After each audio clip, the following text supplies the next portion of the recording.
Assalamualaikum warahmatullahi wabarakatuh. Saya perwakilan dari kelompok 2 yang akan membahas tentang revolusi industri 4.0 dan perspektif Islam. Saat ini, kita sering mendengarkan istilah revolusi industri 4.0. Sebenarnya, apa sih revolusi industri 4.0 itu? Dan bagaimana revolusi ini dalam perspektif Islam? Baik, langsung saja saya akan menjelaskan poin A, yaitu pengertian revolusi industri 4.0. Dalam Kamus Besar Bahasa Indonesia atau KBBI, revolusi industri dibagi menjadi dua, yaitu revolusi dan industri. Revolusi industri disebut juga dengan cyber industry.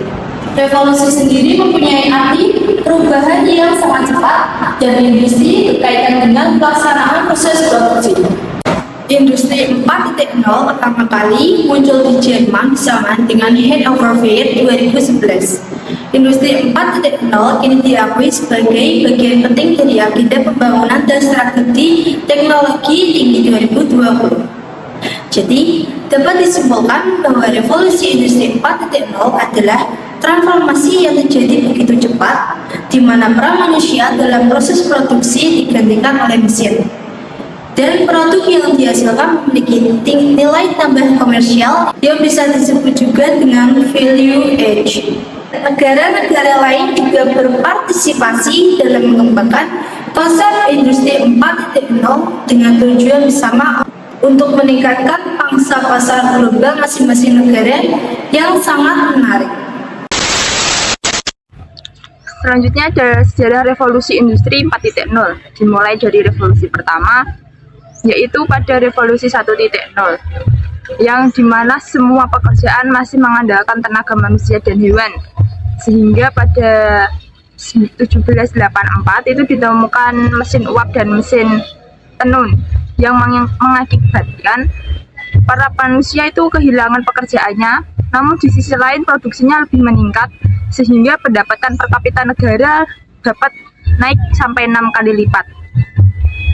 Dilanjut pada revolusi kedua, yaitu revolusi industri 2.0 yang ditandai dengan adanya penemuan listrik yang membuat biaya produksi itu semakin menurun, serta ditemukannya inovasi lini konveyor, di mana sebelumnya mobil itu dibuat dengan cara masih menggunakan tenaga manusia, namun setelah ada penemuan lini konveyor ini, pembuatan mobil itu lebih efisien dan pembuatannya lebih massal.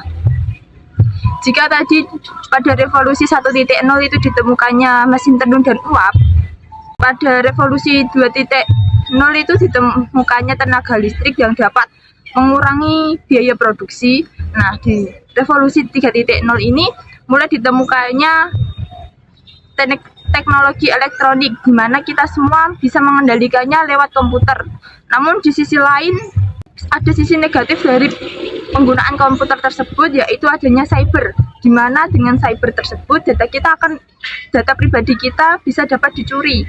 Nah, dengan adanya cyber tersebut, pada revolusi 4.0 itu ditemukannya lot serta inovasi-inovasi di sektor lainnya juga, hingga diperkenalkan industri 4.0 itu pada tahun 2011 dimulai dengan teknologi digital, sehingga pada kehidupan sehari-hari sekarang kita juga sebagian besar menggunakan tenaga digital yang membuat kehidupan kita sekarang itu lebih efisien.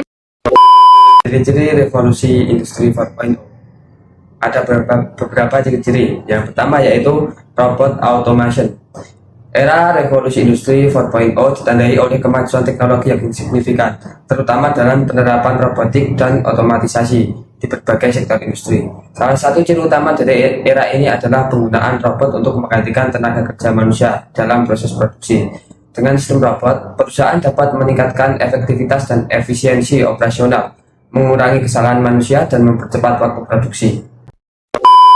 Yang kedua yaitu 3 dimensi printer. Teknologi mencetakan 3 dimensi telah mengalami perkembangan yang luar biasa.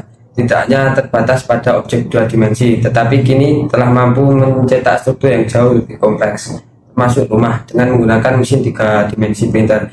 Proses konstruksi bangunan menjadi lebih cepat, efisien, dan ramah lingkungan. Metode ini memungkinkan pembuatan elemen arsitektur secara presisi, mengurangi limbah material, serta meminimalisir penggunaan tenaga kerja. Yang ketiga yaitu Internet of Things, merupakan konsep di mana berbagai perangkat dan objek sehari-hari terhubung dan saling berkomunikasi melalui koneksi internet. Hal ini memungkinkan pemantauan dan pengendalian perangkat secara real-time, serta pengumpulan data yang lebih efisien.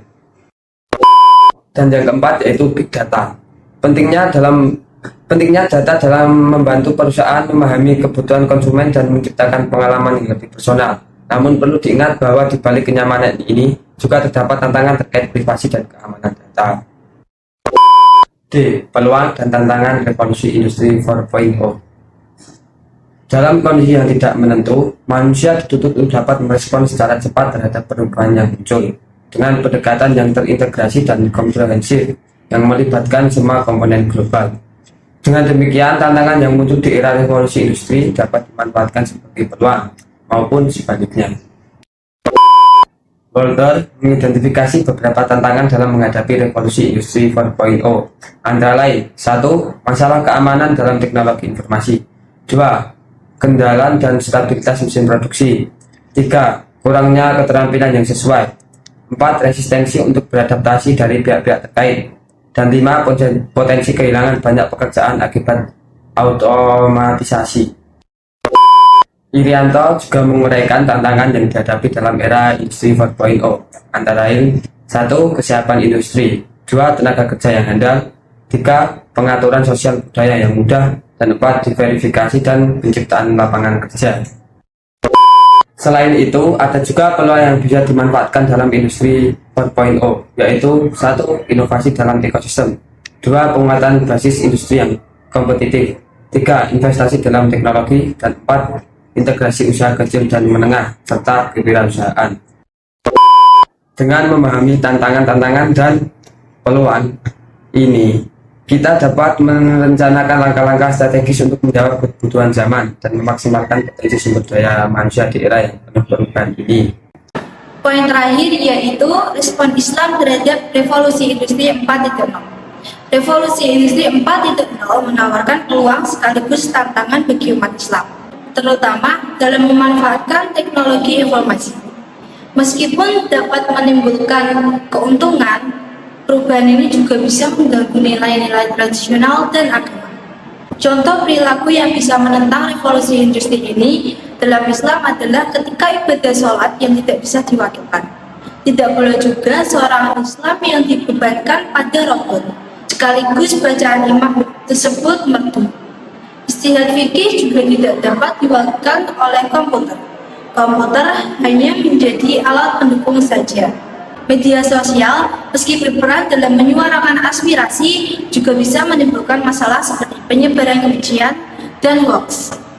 Sementara itu, dakwah virtual telah menjadi tren baru di Indonesia, memberikan sumber pengetahuan dan respon terhadap isu-isu sosial serta politik yang berdampak signifikan pada komunitas Islam. Jadi, jika seorang muslim memanfaatkan teknologi internet dengan keputusan yang benar seperti berbisnis, berdakwah, dan menyuarakan umat Islam, berarti mereka dapat menangkap peluang dan menghadapi revolusi industri 4.0 ini. Sekian dari kami. Wassalamualaikum warahmatullahi wabarakatuh.